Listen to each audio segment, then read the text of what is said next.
Okay everybody, let's get started. So what you're going to need to start off with is a pumpkin of any size. I'm using a small pumpkin, a small white pumpkin.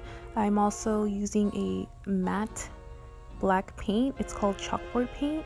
And I'm also using a large brush. I just find the process is a lot faster using a large bristled brush. So what I'm doing, I'm starting at the top of the pumpkin. I'm making sure that I'm getting into every crevice of the pumpkin just so that there isn't any white protruding through the black paint. What I'm gonna do is go all the way around the pumpkin, and I'm gonna allow the top portion of the pumpkin to dry. And then once that's dried, I'm gonna of course go ahead, turn the pumpkin around and paint the bottom side.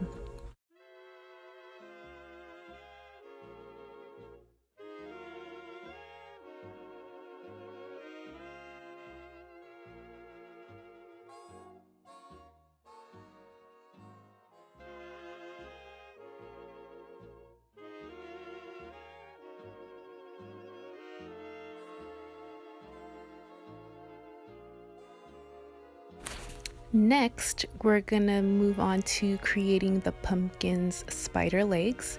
What I have here are yellow pipe cleaners.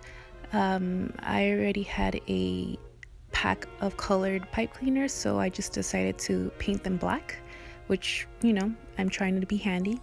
But however, if you want to go ahead and buy them, that's fine. You can get them at Joann's.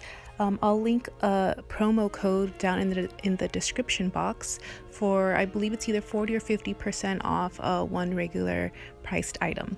So what I'm doing here, I'm just taking my black paint and I'm dabbing or stippling onto the pipe cleaners, and you want to make sure you do a few layers, because I noticed that when I did one layer the yellow was protruding through, and you want to make sure that no yellow is showing because you want to make sure that everything is just blacked out and so it can match your pumpkin.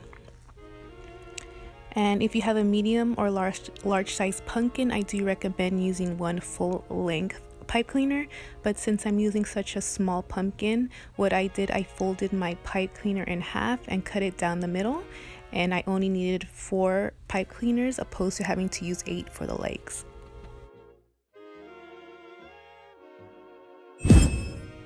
Okay, so now that our spider legs are drying, let's move on to the eyes. What I did, I cut out 3 different sized circles, small, medium, and large. And what I'm doing here, I'm painting the medium-sized circles black using the same black chalkboard paint that we used on the pumpkin. And then I'm gonna go ahead and let this dry. And then once that's dried, we're gonna go ahead and assemble everything.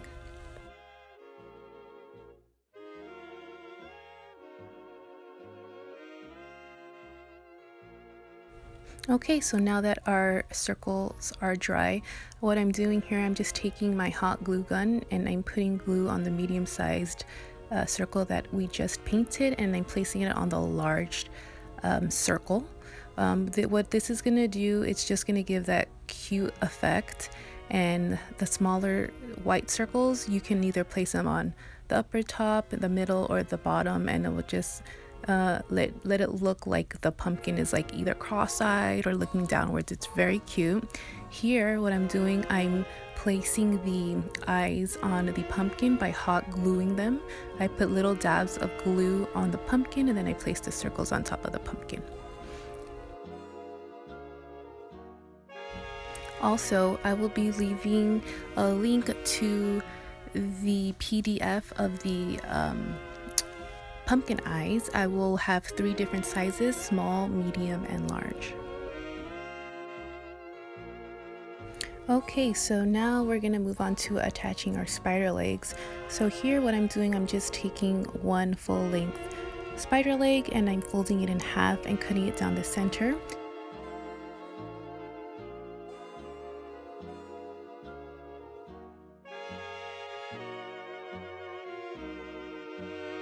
So what I'm doing now, I'm just taking my hot glue gun, I'm placing little dabs onto the side of the pumpkin towards the front, and I'm placing the pipe cleaner on top of the dab of hot glue. However, I did notice that the legs did fall off after a short time. So what I'm recommending everyone do is to take these little mini fasteners that I purchased at Joann's, and what I did, I took a pipe cleaner, placed it on the side of the pumpkin, and then just went ahead and fastened the legs onto the pumpkin, and I found that this worked great. But as you can see, there's still like a little color that's showing through, and the pipe cleaners are also like a brassy color. So what I went ahead and did, I took that black chalkboard paint and I just painted over it while everything was attached, and once it dried, you couldn't even tell like that they were a different color. Okay, and this is the final product. I think it turned out beautifully. I went ahead and I made a large pumpkin and then a medium-sized pumpkin, and I put it on the front porch, and everyone just loves it. My mail carrier stopped me, was like, I took a picture of your pumpkins. I thought they were so amazing. So I just hope that everyone, found this tutorial very helpful. Please don't forget to give it a big thumbs up and subscribe to my channel. And I'm so thankful for everyone watching my very first YouTube video. Bye everyone.